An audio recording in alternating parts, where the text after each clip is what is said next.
ذرا اس آیت پر اب نگاہ کو مرتکز کیجئے، انسان کا خسارہ کیا ہے؟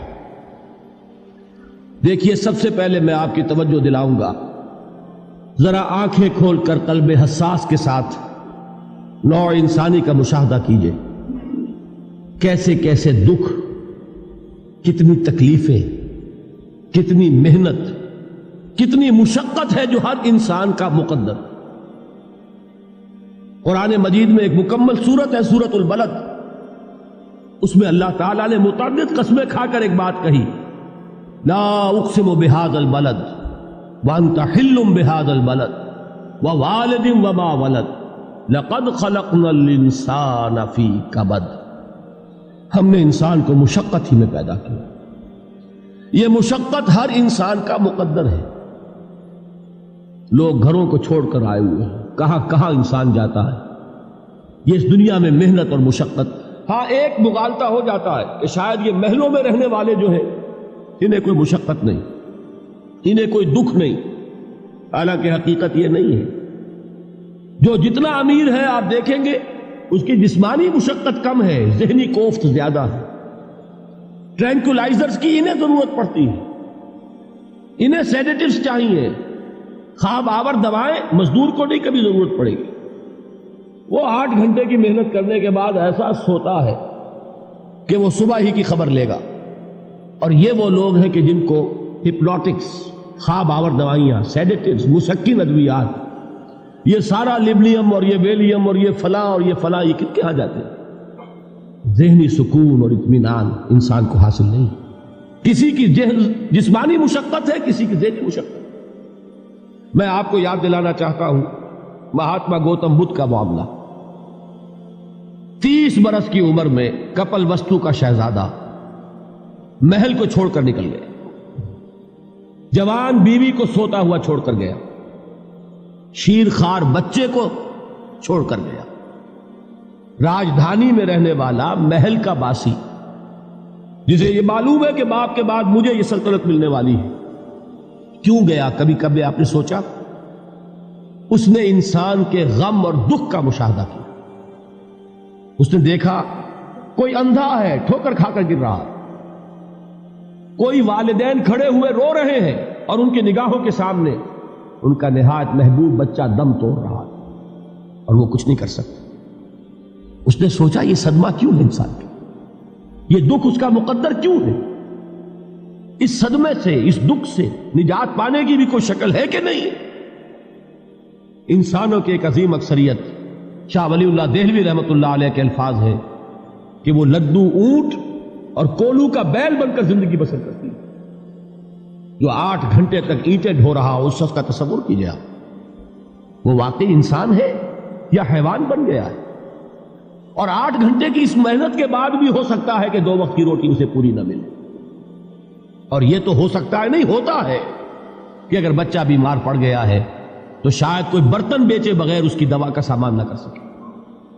ایسا شخص کتنے بوجھوں تلا دبا ہوا ہے، کتنی مشقت کے اندر پسا ہوا ہے۔ لدو اونٹ اور کولو کا بیل، انسانوں کی عظیم اکثریت اس سطح پر زندگی بسر کرتی ہے۔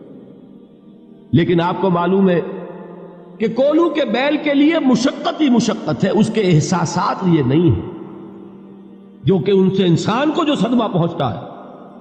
ایک بیل کو اس سے کوئی غرض نہیں کہ اس کا کوئی بچہ بھی تھا کہ نہیں تھا، اس کو کوئی بخار ہوا ہے یا کیا ہوا ہے، اس صدمے سے وہ بیل بچا ہوا ہے۔ گھوڑے کو کوئی پتہ نہیں کہ میرا بھی کوئی اولاد میری ہے یا نہیں ہے، اور مجھے اس کا کوئی صدمہ ہے یا دکھ ہے، کوئی پتہ نہیں۔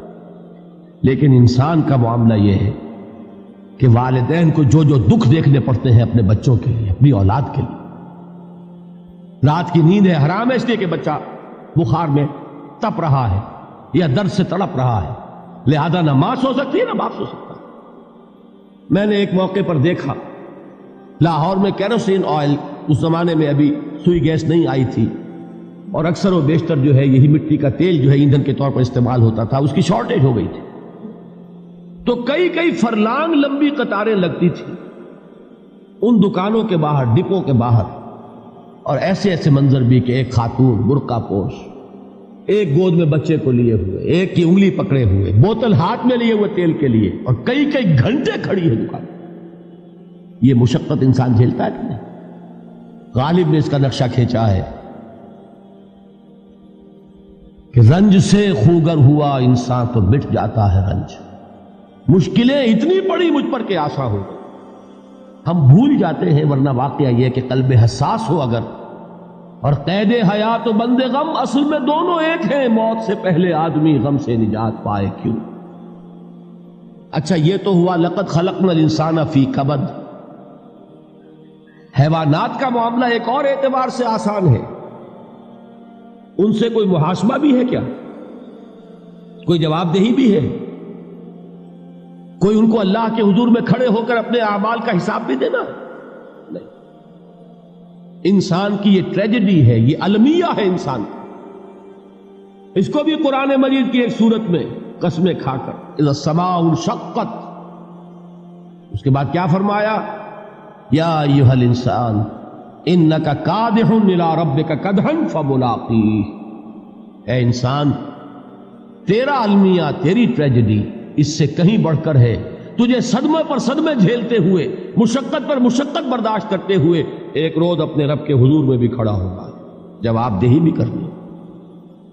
اس دن کے حساب سے، اس دن کے احساس سے جو بڑے بڑے ہماری امت کے عظیم جو گلے سرسبد ہیں، ان کا یہ حال آپ نے پڑھا ہوگا. حضرت ابوبکر صدیق رضی اللہ تعالی عنہ وہ ایک عجیب کیف کے عالم میں فرمایا کرتے تھے، کاش میں درختوں پر چہچہاتی ہوئی چڑیا ہوتا جس سے حساب کتاب نہیں ہوگا. کاش کہ میں گھاس کا تنکا ہوتا جو آج ہے اور کل آگ میں جلا دیا جاتا، ختم ہو جاتا، اس سے محاسبہ کوئی نہیں. وہ جس کے احساس سے کہ حضرت عمر جو ہے اپنے انتقال کے وقت سخت بے چین تھے. ان کے بیٹے حضرت عبداللہ ابن عمر رضی اللہ تعالیٰ عنہما نے ان کا سر جو ہے وہ اپنے زانوں پر رکھ لیا تو کہا نیچے ڈال دو. ایک عجیب بے کلی اور بے چینی. انہوں نے کہا ابا جان آپ کیوں پریشان ہیں؟ آپ تو عشرہ مبشرہ میں سے، آپ کو تو اللہ تعالیٰ نے جنت کی بشارت حضور کے ذریعے سے اس دنیا میں دی. حضرت عمر فرماتے ہیں کہ خدا کی قسم اگر قیامت کے دن عمر برابر سرابر پر چھوٹ گیا تو بہت بڑی کامیابی تصور. یہ احساس جن کو ہوتا، حضرت علی کا حال کیا ہوتا ہے؟ ابھی جو آپ نے حافظ صاحب سے سنا، یہ حضرت علی کا معاملہ ہے کہ ایک تیر پیوست ہو گیا تھا، کسی طرح نکل نہیں رہا تھا. حضرت علی نے فرمایا کہ اچھا چھوڑو مجھے، میں نماز کی نیت باندھتا ہوں. نماز کی نیت پڑھتے تھے تو لرزتے تھے، کانپتے تھے. کس کے سامنے کھڑا ہوں اور کس کے سامنے مجھے ایک دن جواب دہی کے لیے کھڑا ہونا ہوگا. لن تزولا قدم ابن آدم، حضور نے خبر دی ہے ابن آدم کے قدم ہل نہیں سکیں گے. جیسے مجرم کھڑا ہوتا ہے کٹہرے کے اندر، اس کٹہرے میں سے ہل نہیں سکو گے حتی یسأل عن خمس، جب تک کہ 5 چیزوں کا حساب نہ لے لیا جائے. وہ 5 چیزیں کیا ہے؟ کان کھول کر سنیے. عن عمرہ فیما افناہ، عمر کا حساب دو. یہ 80 برس اور 70 برس ہم نے تمہیں دنیا میں دیے، کہاں ضائع کیے؟ وعن شبابہ فیما ابلاہ، اور خاص طور پر جوانی کا دور، امنگوں کے دن، ولولے ہوتے ہیں، قوت ہوتی ہے، توانائی ہوتی ہے، آدمی چلتے ہوئے زمین پر پاؤں مارتا ہے، قوت جو ہے وہ اپنا اظہار چاہتی ہے. یہ جوانی کہاں گلائی؟ حساب دو، ایک ایک لمحے کا حساب دو. وَعَن مَالِهِ مِنْ أَيْنَ اكْتَسَبَهُ وَفِيمَا أَنْفَقَهُ، ایک ایک پائی کا حساب دو. مال کا کہاں سے کمایا تھا، حلال سے کہ حرام سے، اور کہاں خرچ کیا تھا، گل چھروں میں، عیاشیوں میں، یا نیکی کے کاموں میں، ادائے حقوق اللہ کے دین کے لیے. 4 سوال ہو گئے. 2 زندگی کے بارے میں، ایک زندگی پوری بحیثیت مجموعی کہاں کس کام میں لگائی، اور خاص طور پر شباب کا دور کہاں لگایا. 2 سوال مال کے بارے میں، کمایا کہاں سے، حلال سے کہ حرام سے، جائز سے کہ ناجائز سے، خرچ کہاں کیا. اور آخری سوال وعما عمل فیما علم، جو علم حاصل کیا تھا اس میں عمل کتنا کیا. علم کے انبار لگاتے چلے گئے اور عمل کے آغاز کی بھی نوبت نہ آئی.